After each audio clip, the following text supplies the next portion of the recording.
तो क्या मकसद सिर्फ एक्सटॉर्शन का है? क्योंकि इससे पहले भी हमने देखा है कि चुनाव आते हैं, किसी कंपनी पर आईटी रेड होता है, वो इलेक्टोरल बॉन्ड के द्वारा थोड़ा बीजेपी को सहायता देता है और उसको फिर ठेका मिल जाता है, उसको कॉन्ट्रैक्ट मिल जाता है और फिर सब साफ हो जाता है, सब व्हाइट वॉश हो जाता है।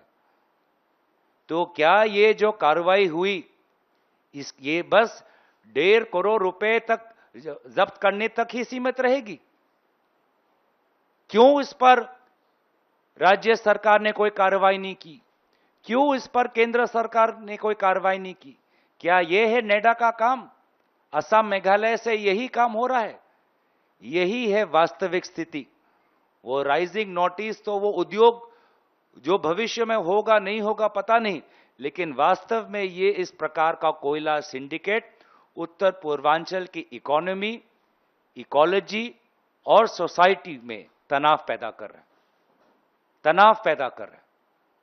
और हम तो मांग करते हैं कि इसको लेकर एक सीबीआई इंक्वायरी होनी चाहिए, क्योंकि ये 2 राज्यों का सवाल है, असम में है, मेघालय में है। इस जो नेक्सस है, without political protection from state and center, this would not have been possible, and therefore we demand a CBI inquiry.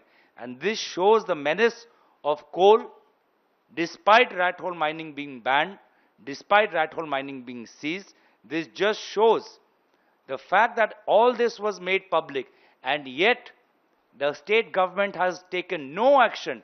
That means some politically important people, PIP, politically important persons, are involved in this. And that is why they don't want to take more action. Similarly, the other problem that I said that is wrecking the societies of Northeast is drugs. It is unfortunate the amount of drugs that is coming in from Myanmar.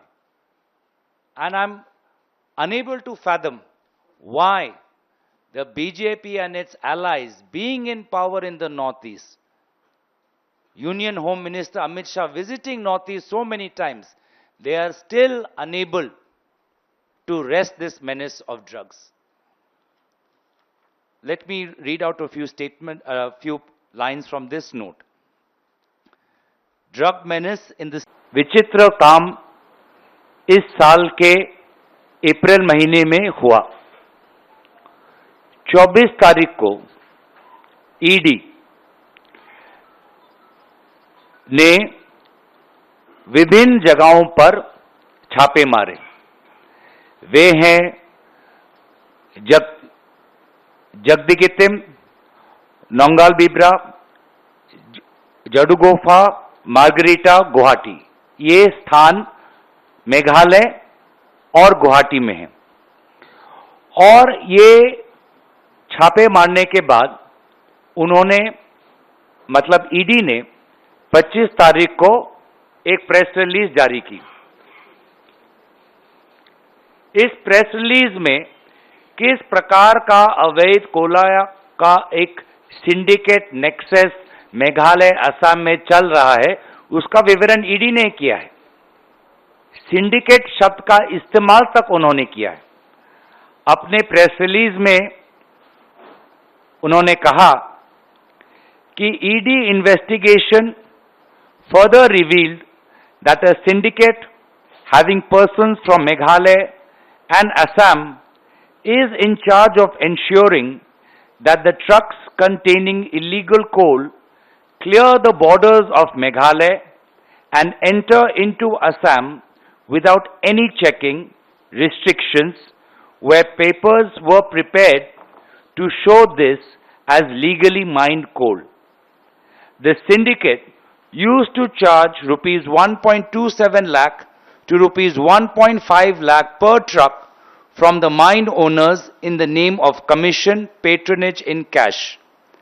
The illegal mine coal was stored at depots located at Jogiofa in Assam. In a subsequent para, it further states It is further revealed that the cash so generated in the process was collected by the syndicate and was being stored at the places of the cash handlers. These cash handlers were searched and diaries containing cash in out was also seized. It was further revealed that the coal mine owners and the syndicate people used to coordinate with illegal coal mine operators in Margarita, Tinsukia to make it appear to be mined from legally sourced miners. Last May, during the search, cash of rupees 1.58 crore, digital devices like laptops, mobile phones, and 2 high-end vehicles suspected to be purchased out of the proceeds of crime was seized. तो हमने तो सबसे पहले स्वागत किया, क्योंकि यही बातें बार बार कांग्रेस पार्टी उठाती रही है कि अवैध कोयला का धंधा चल रहा है। इसको हमने सदन के अंदर भी उठाया, इसको हमने सदन के बाहर भी उठाया। तो प्लेजेंटली सरप्राइज्ड कि ईडी ने ऐसा काम किया, हमने इसका स्वागत किया, क्योंकि ये बातें असम के मुख्यमंत्री के बातों को झूठा साबित किया। क्योंकि असम के मुख्यमंत्री कहते हैं कि कोई अवैध कोयला का व्यापार हो ही नहीं रहा, कोई अवैध कोयला है ही नहीं, सब जायज है। तो सरकारी एक तंत्र ने मुख्यमंत्री को झूठा साबित किया, तो इसका तो हमने स्वागत किया। लेकिन जब इसके पश्चात कोई जांच नहीं, इसके पश्चात कोई एसआईटी नहीं, इसके पश्चात कोई अरेस्ट नहीं,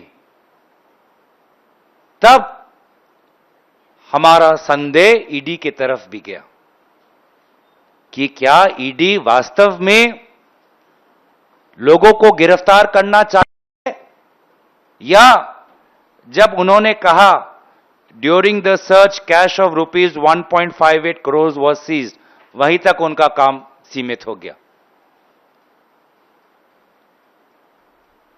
क्योंकि अवैध कोयला की बात बार बार उत्तर पूर्वांचल में उठती है।